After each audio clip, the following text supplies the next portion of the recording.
سبيل الدموع سبيل مريح تنهد.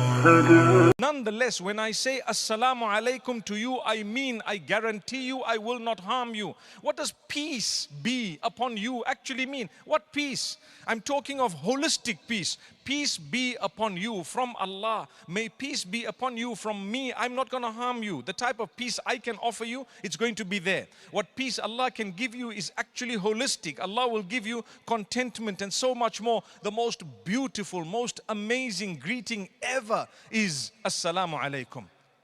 تحيتهم يوم يلقونه سلام. The greeting on that day when they meet with Allah will be salam, peace.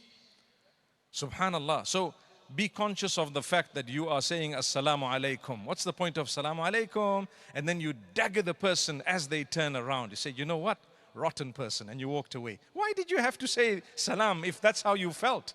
In fact, the reason I raise all of this is because to show a concern for your brothers and sisters begins at home. It begins here. It begins with those around you, those you interact with. Allah places people in your life, makes you pass people on the street, designed by Him. It was not just a mere coincidence, designed by Allah. You passed a certain person, or you crossed paths with someone, or you're in a situation, or you're sitting next to someone right now